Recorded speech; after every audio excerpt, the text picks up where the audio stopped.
The message came through the Deep Space Communication Array at exactly 1427 Galactic Standard Time. The technician on duty, a young Viridian named Koltar, almost deleted it as background noise. The signal was weak, coming from a direction where nothing had transmitted for 500,000 years.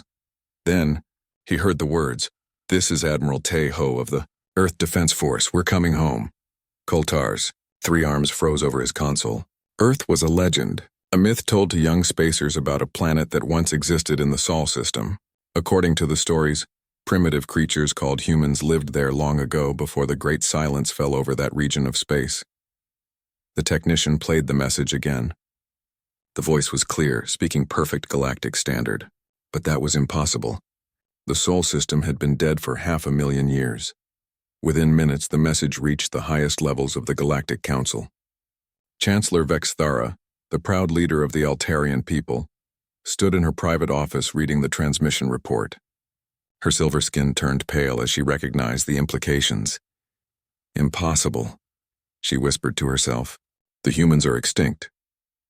But even as she said it, memories from her childhood came flooding back. Stories her grandmother told about the old days when the galaxy was younger, tales of a strange species that appeared suddenly, then vanished just as quickly. Her grandmother claimed the humans were never primitive at all, just different in ways that scared the other species. Vexithera activated her emergency communication system. Within hours, every major leader in the galaxy would know about the transmission. The Galactic Council had not faced a crisis like this in 10,000 years. Meanwhile, across the galaxy, long-range sensors began picking up something else. Deep space monitoring stations detected movement in the Sol system. Not just one ship or a small fleet, but thousands of objects moving in perfect formation toward the galactic core. Dr. Sora Kim stood at the observation deck of the lead ship, watching the stars through the transparent aluminum windows. She was human, though she looked different from the ancient records the galaxy might remember. Her eyes held depths that seemed to contain entire universes.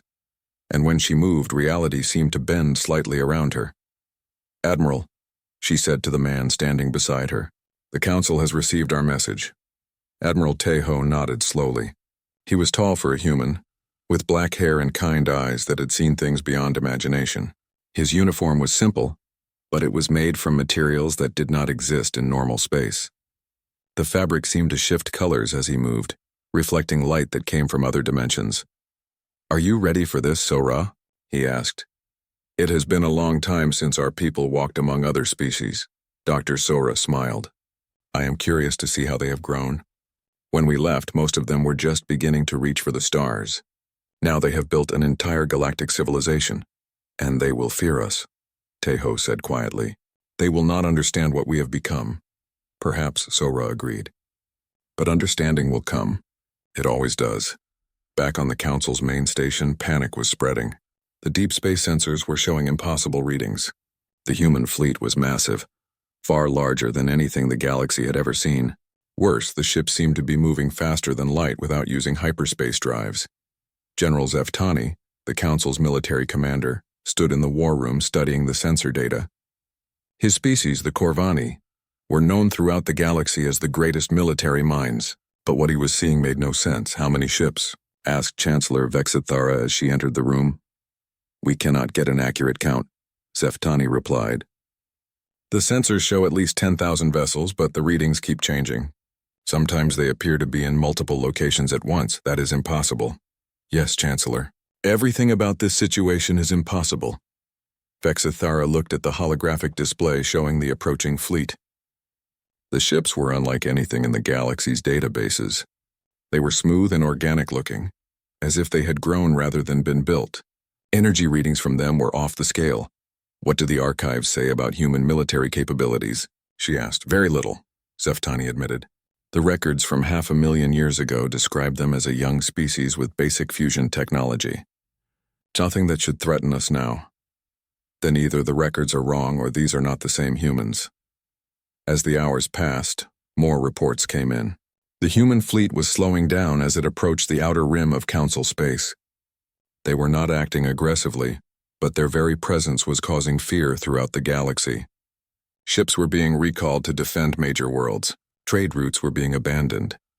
Dr. Sora stood in her laboratory aboard the flagship, preparing for first contact. Around her, machines worked that existed in multiple dimensions at once. She was analyzing the current state of galactic civilization, learning about the species humanity would soon meet. "Fascinating," she said to her assistant, engineer Dong Su. "They have achieved so much while staying in normal space. Look at this, they have united over 200 different species under one government." "It is impressive," Dong Su agreed. "But their technology is still very limited. They cannot even manipulate basic quantum fields." "That is not important," Sora said. "What matters is that they have learned to live together in peace. That is harder than any technology." Admiral Tejo received the final sensor reports as his fleet reached the edge of Council space. Ahead of them waited the largest military fleet the galaxy had ever assembled. Every major species had sent ships to meet the returning humans. The combined Council fleet numbered over 50,000 vessels. To Tejo, it looked like a collection of toys. "Sir," his communications officer reported, "we are receiving hails from the Council fleet. They want to talk." "Of course they do," Tejo said. "They are afraid. And they should be, but not for the reasons they think." He paused, considering his next words carefully. "Open a channel. It is time to introduce ourselves to our neighbors." The galaxy held its breath as two civilizations, separated by 500,000 years of divergent evolution, prepared to meet again. Neither side knew that this encounter would determine not just their own fates, but the survival of reality itself. The first thing that shocked the Council fleet was the size of the human ships. The smallest vessel was larger than their biggest dreadnought. The largest ship, which had to be the flagship, was so massive that it cast shadows across entire moons. General Zeftani stood on the bridge of his command ship, staring at the sensor readings in disbelief. His ship, the pride of the Corvani fleet, was 3 kilometers long. The human flagship measured over 50 kilometers from front to back. "How is that even possible?" he whispered to his tactical officer. "A ship that large should collapse under its own gravity." "Sir," the officer replied, "according to our scans, it is not made of normal matter. The hull appears to be constructed from folded space. Folded space is theoretical. It cannot be built. Tell that to the humans, sir." Meanwhile, on the human flagship, Captain Wu Jin prepared for his mission. He was humanity's first contact specialist, chosen for his calm nature and diplomatic skills. But even he felt nervous about meeting the galaxy after so long.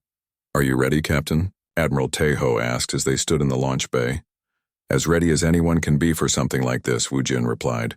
His ship was small compared to the flagship, only a few hundred meters long. But it was still larger than most Council vessels. "Remember, they will be afraid. Their fear may make them do something foolish." "I understand, Admiral.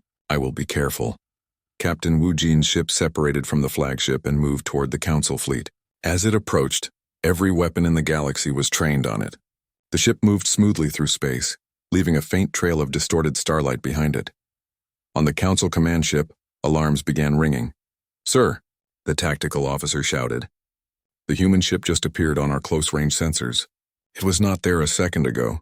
"Where did it come from?" General Zeftani demanded. "Unknown, sir. It just materialized."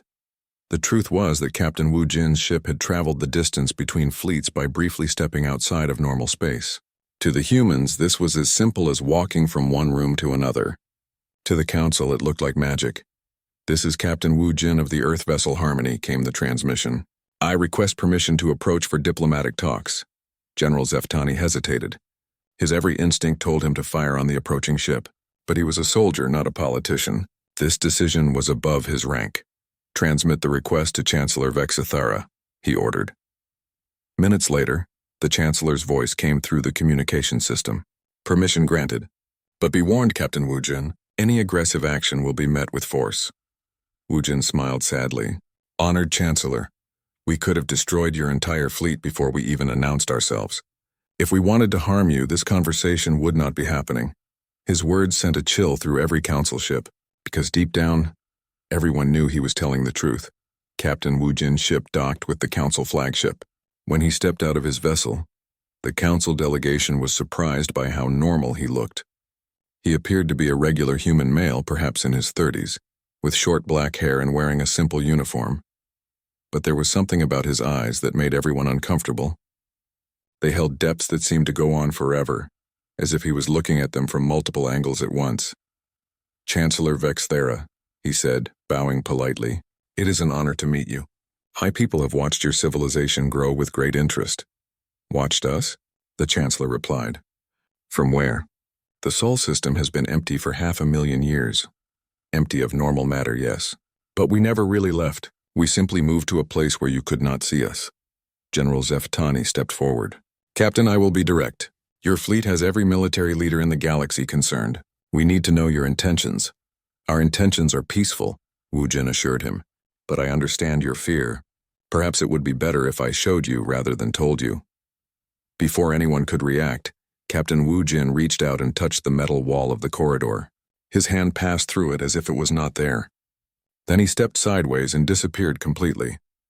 The council delegation stood in shocked silence. A moment later, Wu Jin stepped out of a wall 20 meters away. "How did you do that?" Chancellor Vexithara demanded. "The same way you walk from one room to another," Wu Jin replied simply. "I just used a route that exists in folded space." Commander He Jin's voice came through the communication system from the human flagship. "Captain Wu Jin, permission to share the historical files?" "Granted," he replied. The air in the corridor shimmered and a holographic display appeared. It showed images from 500,000 years ago. The galaxy as it was when humans first reached the stars. "When my people achieved faster-than-light travel, we explored the galaxy for several thousand years," Wu Jin explained. "We met many species, including some of your ancestors, but we discovered something that changed everything." The display showed human scientists working with strange equipment that bent light around itself. "We learned that normal space is just one layer of reality. There are infinite dimensions existing alongside this one. Other versions of the galaxy, other possibilities, other forms of existence." Chancellor Vexithara stared at the display. "And you went there?" "We had no choice. We detected something coming through the dimensional barriers, something that consumed entire realities, leaving nothing behind. We realized that staying in normal space would mean extinction, not just for us, but for everyone." The holographic display changed, showing massive dark shapes moving between dimensions. "So we developed technology to exist in multiple realities at once. We became something new, still human, but no longer limited to a single dimension. For 500,000 years we have lived in the spaces between realities, learning, growing, preparing." "Preparing for what?" General Zeftani asked, though he was beginning to fear the answer. "For their return," Commander He Jin's voice said. "The entities that forced us to evolve are coming back, and this time they have found this reality." Captain Wu Jin looked at the shocked faces around him. "We came home because you are in danger. All of you. And we are the only ones who know how to fight what is coming." The corridor fell silent except for the quiet hum of the ship's systems. In the space of one conversation, the council leaders had learned that everything they thought they knew about the universe was wrong. "How long do we have?" Chancellor Vexithera asked quietly. "Less than one of your years," Wu Jin replied. "We need to prepare this entire galaxy for a war unlike anything you have ever imagined." 3 days after first contact, Dr. Sora Kim stood in the main conference hall of the council station. Around her sat representatives from every major species in the galaxy. The tension in the room was thick enough to cut with a knife. "I know this is difficult to accept," she began, her voice calm and gentle. "But you asked to understand what humanity became during our time away. I will show you, but I warn you, it may be overwhelming."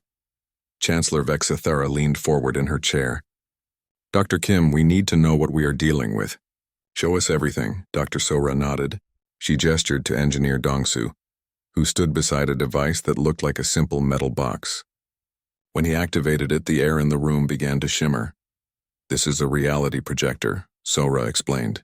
"It will show you actual events from our history, not just recordings." The room around them faded away, replaced by images from space. They were now standing on the observation deck of an ancient human ship, watching as their planet Earth grew smaller in the distance.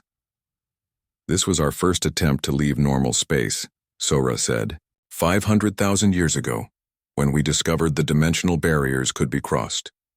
Young Counselor Mittel, a Zephyrian barely out of her species' equivalent of childhood, gasped as she watched human scientists working with equipment that seemed to bend reality itself. "How is this possible?" she whispered. "We are actually seeing the past."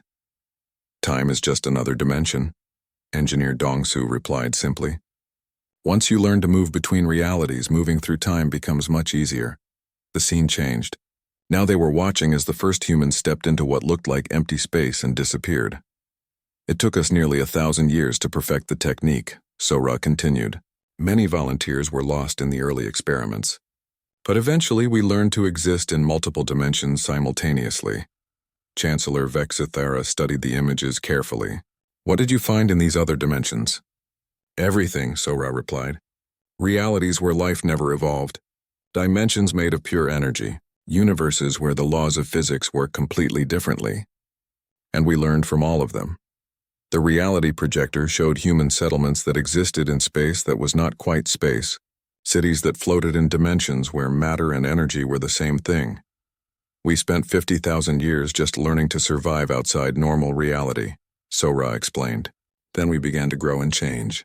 Our bodies adapted to exist in multiple dimensions at once. Our minds expanded to process information from different realities simultaneously. General Zeftani, who had been silent until now, spoke up. Are you saying that every human can do what Captain Wujin did? Walk through walls and disappear? Much more than that, Engineer Dongsu said. He held up his hand, and the metal conference table began to change shape, flowing like water. Matter is just energy arranged in a particular pattern.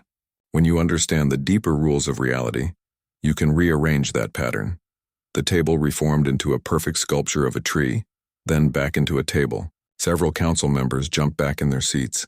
We learned to manipulate not just matter, but the fundamental forces that hold reality together, Sora said. Gravity, time, space itself. All of these became tools we could use. Counselor Maytel raised her hand nervously. Dr. Kim, are you saying that humans are immortal now? Sora smiled sadly.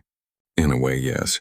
When your consciousness exists in multiple dimensions, the death of your body in one reality does not end your existence.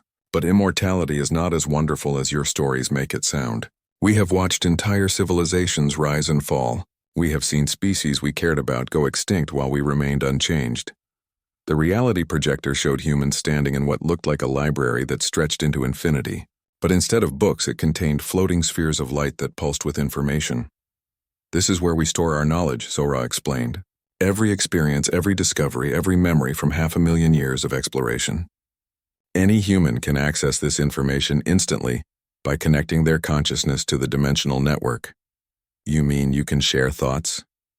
Asked a Corvani representative. More than that, Engineer Dongsu demonstrated. Suddenly, every person in the room could hear his voice inside their minds even though his lips were not moving. We can share experiences, emotions, even skills and knowledge. The mental connection lasted only a few seconds, but it left the council representatives stunned. For a brief moment, they had felt what it was like to exist in multiple dimensions at once. By our standards, Sora continued, your current technology is roughly equivalent to stone tools. Not because you lack intelligence, but because you have been limited to exploring only one reality. We have had access to infinite realities for 500,000 years. Chancellor Vexithara looked troubled. Then why come back? Why involve yourselves with us at all? You could exist as gods in your other dimensions. Because we are still human, Sora replied firmly. Despite all our evolution, we still remember what it means to care about others. And because we have a responsibility. The reality projector changed again, showing dark shapes moving through space that was not space. Even through the projection, everyone in the room felt a deep sense of wrongness and fear. These are the Devourers, Sora said, her voice becoming serious. They exist between dimensions, consuming entire realities. They destroyed our original home dimension 300,000 years ago. We have been running from them ever since. And now they have found this reality. Engineer Dongsu added. We detected their scouts probing the dimensional barriers around this galaxy. They will arrive soon. Counselor Maytel looked pale. How do we fight something like that? With great difficulty, Sora admitted. The Devourers exist partially outside normal space. Your weapons cannot touch them. Your ships cannot even detect them until it is too late. But you can fight them? General Zeftani asked. We have been preparing for this battle for 500,000 years, Sora confirmed. We have weapons that can strike across dimensions, ships that can exist in multiple realities at once, and most importantly, we have experience fighting them. Engineer Dongsu touched the reality projector and the images faded. The conference room returned to normal, but the atmosphere had changed completely. Everyone present now understood the true scope of what they were facing. "The question," Sora said, looking around the room, "is whether you are willing to let us help you. The changes required to survive this war will transform your entire civilization. Nothing will ever be the same." Chancellor Vexthera was quiet for a long moment. Finally, she spoke. "What do you need from us?" "Time," Sora replied. "And trust. We need to begin preparing your species for dimensional warfare. Some of you may volunteer for enhancement procedures that will allow you to fight alongside us. Others will need to evacuate to prepared dimensions where they can survive if we fail." "And if we refuse your help?" asked the Corvani representative. Dr. Sora's expression became very sad. "Then this reality will be consumed, and all of you will cease to exist. The Devourers leave nothing behind. No afterlife, no memories, no trace that you ever lived at all." The room fell silent as the weight of her words sank in.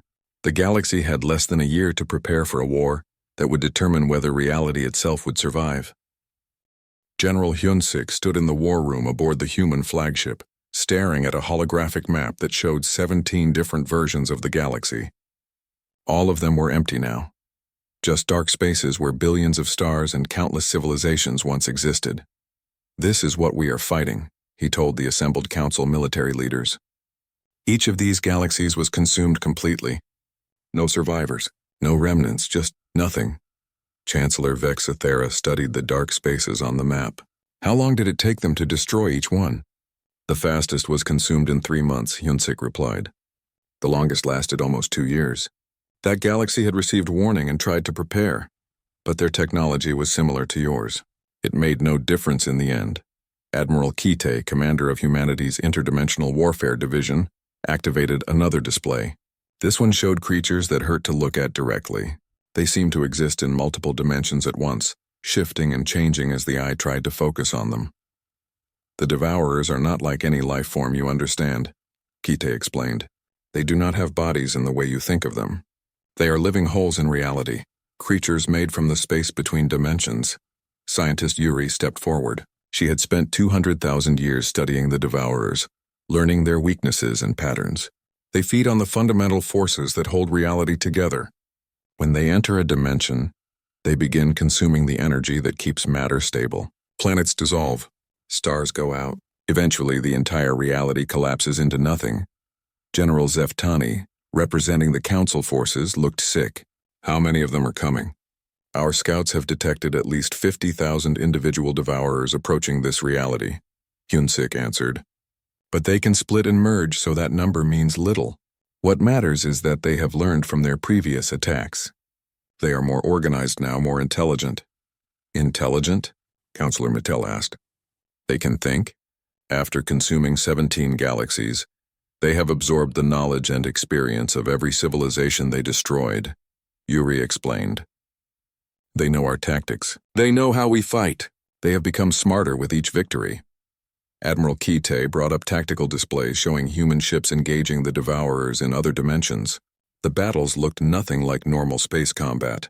Ships fired weapons that twisted reality itself. Some vessels existed in multiple locations simultaneously. Others seemed to turn inside out while continuing to fight. "This is dimensional warfare," Kite said. "Everything you know about military strategy is useless here. Distance does not matter when your enemy can step outside of space. Armor is meaningless against weapons that attack the bonds between atoms. Speed means nothing when time itself can be manipulated." General Zeftani studied the combat footage. "What weapons do you use against them?" "Reality anchors that prevent them from shifting between dimensions," Hyunsik replied. "Quantum disruptors that attack their non-physical structure. Dimensional mines that explode across multiple realities at once. And most importantly, ships and crews that can exist in the same impossible spaces as the Devourers." The room fell silent as everyone absorbed this information. Finally, Chancellor Vexthera spoke. "You mentioned that some of our people could be enhanced to fight alongside you. What does that involve?" Scientist Yuri's expression became serious.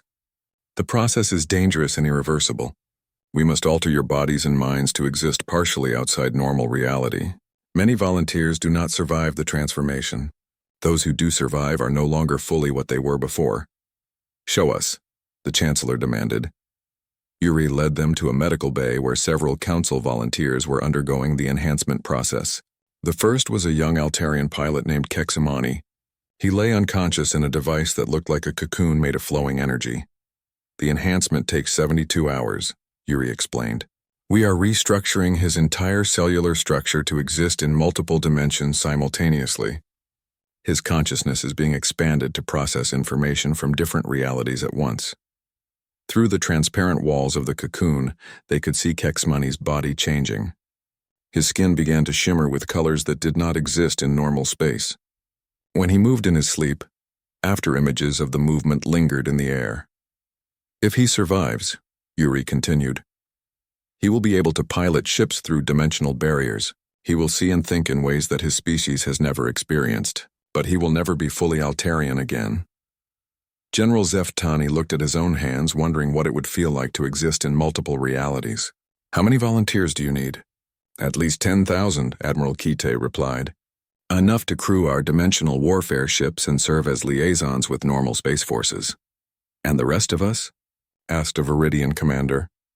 You will need to evacuate to prepare dimensions where you can survive if we fail, General Hyunsik said. We have created pocket realities that are hidden from the Devourers. Billions of people can be saved there, but it means leaving this reality forever. Chancellor Vexithera struggled with the decision. How do we choose who stays to fight and who evacuates? That is not our choice to make, Admiral Kite said. Each species must decide for itself. But understand this. Anyone who stays to fight has little chance of survival. This is not a war we expect to win easily. Over the following weeks, the human fleet worked frantically to prepare the galaxy for war. Training centers were established where council volunteers learned to use weapons that bent space and time. Scientists from dozens of species worked alongside humans to understand dimensional technology. The volunteers who survived the enhancement process were changed in ways that amazed and terrified their own people. They could walk through walls, see into other dimensions, and communicate through pure thought. But they also reported feeling disconnected from their old lives, as if they were looking at their former existence from a great distance. Meanwhile, evacuation plans were developed for those who would not fight. Entire planets prepared to move their populations to the safety of pocket dimensions. Children were taught songs and stories to preserve their cultures in case they never returned to normal space. General Hyunsik stood on the observation deck of the flagship, watching as council ships practiced dimensional combat maneuvers. They were learning quickly, but he knew it would not be enough. The Devourers had consumed civilizations far more advanced than this one. How much time do we have left? Dr. Sora asked as she joined him. Our long-range scouts detected the first Devourer probes entering this reality yesterday, Hyunsik replied. They are testing the dimensional barriers, looking for weak points. The main force will arrive within 6 months. Are we ready? Hyunsik was quiet for a long moment. We are as ready as we can be. The council species have shown remarkable courage in volunteering for enhancement. Their military leaders are adapting to dimensional warfare faster than I expected. But I have fought the Devourers across 17 different realities. I have seen them destroy civilizations that had thousands of years to prepare. This galaxy has had less than 1 year. He paused, watching a council ship successfully navigate through a dimensional fold. We are going to lose a lot of good people in this war. Dr. Sora placed her hand on his shoulder. Then we make sure their sacrifice means something. This time we do not run. This time we make our stand. In the depths of space, reality began to ripple as the first Devourer scouts arrived. The war for existence itself was about to begin. The Devourers arrived 3 months early. Admiral Teho was in his command center when the alarms began ringing across the human fleet. Reality itself was tearing open at the edge of the galaxy, and through the tears came nightmares that defied description. Sir, his communications officer reported, we are detecting massive dimensional breaches in sectors 7 through 12. The enemy is here. Teho looked at the tactical display with grim determination. The evacuation of civilian populations was only 60% complete. Thousands of council ships were still being retrofitted with dimensional shields. They were not ready for this fight. Send the signal to all forces, he ordered. Operation Last Stand is now active. Across the galaxy, human ships that had been hidden in parallel dimensions began shifting into normal space. What the Council had thought was a fleet of 10,000 vessels suddenly became something far larger.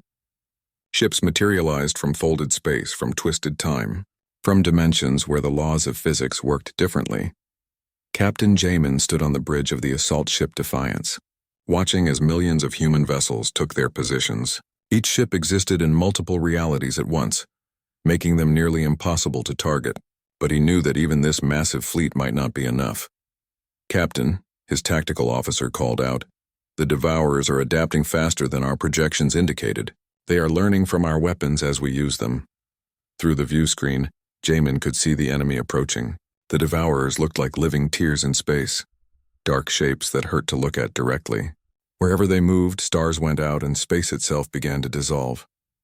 Dr. Yunji worked frantically in her laboratory aboard the flagship. She was humanity's leading expert on reality manipulation, and she had developed a weapon that could either save the universe or doom them all. The reality anchor was designed to lock this entire galaxy into a single dimension, preventing the Devourers from escaping if they were defeated. But using it would also trap humanity here forever, cutting them off from their transcendent existence across multiple realities. "Dr. Yunji," Admiral Teiho's voice came through the communication system. "What is the status of the reality anchor?" "Ready for deployment, Admiral," she replied. "But I must remind you of the cost. If we activate this device, we can never return to dimensional space. We will be trapped in normal reality just like everyone else." "Understood. Prepare for activation on my command." The first battle began at the outer rim of the galaxy. Human ships engaged the Devourers in combat that stretched across multiple dimensions simultaneously. Weapons fired that twisted space and time.